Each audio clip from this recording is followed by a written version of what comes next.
Hello there, and welcome to another episode of Electric Sheep. Let's, sorry, technical difficulties. Let's get things going with the buzzing pact. The buzzing pact. For centuries, humans swatted them without thought. Tiny pests with glassy eyes and wings that hummed like static.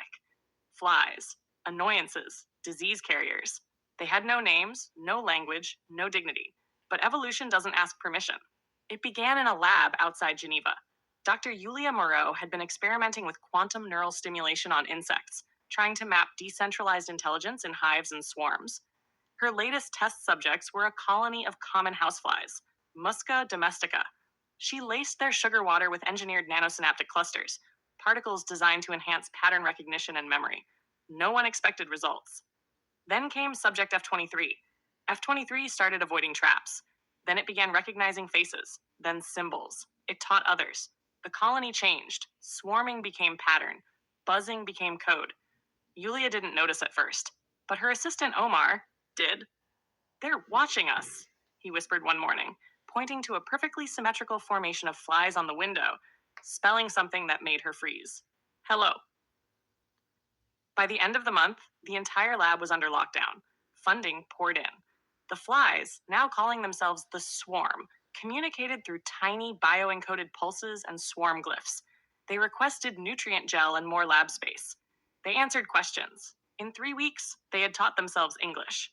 In 4, they had learned about death. "We remember every swat," they said through a buzzing voice-to-text speaker interface built by Omar. Yulia gulped.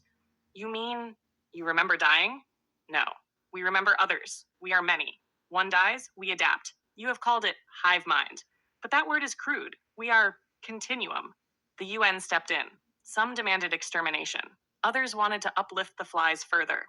One senator fainted when a fly landed on her cheek and whispered a poem about loss. Negotiations began. The swarm offered intelligence. "We know where your waste goes, what your blood tastes like. We know your secrets. Let us live, and we will help you." Yulia mediated. "What do you want?" The swarm replied. "Respect and open windows." Within a year, the swarm was granted personhood. Swarms were recruited to clean oil spills, pollinate dying crops, and surveil hostile zones, offering real-time feedback with 6-millisecond reflexes. Swarm diplomats began attending conferences. Flykind and humankind entered what Time magazine called the buzzing pact. Still, not everyone was happy. One night, an old man in Idaho sprayed pesticide in a barn, laughing, muttering, "Damn bugs don't talk to me." 3 hours later, he was found wrapped in silk-like threads, a word spelled on his chest in dead flies. "Remember." Now, in every major city, you'll see the swarm floating like soft smoke near benches and bus stops, spelling messages in the air. Some people whisper secrets to them, believing the flies can carry prayers. Some wear black armbands with tiny golden wings sewn into them, symbols of peace. And always in the background, the low, intelligent buzz. They are still flies, but now they watch, they learn, they speak, and they are waiting.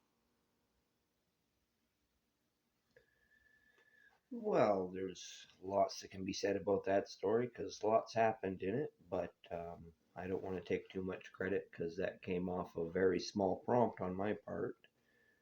Most of the time, I feed in a rough draft of a story, like a whole story, but I just put in the prompt, write a story about super intelligent flies learning to communicate with humans, and that's what we got. And I thought that was a story that contained a lot more than what I asked for, so make of that what you will. I think it's pretty cool. Anyways, I got to get going, but I will always thank you for watching. My name is Joseph Arthur Roszell, and I wish you all luck in the world, and I want you to remember that I love you.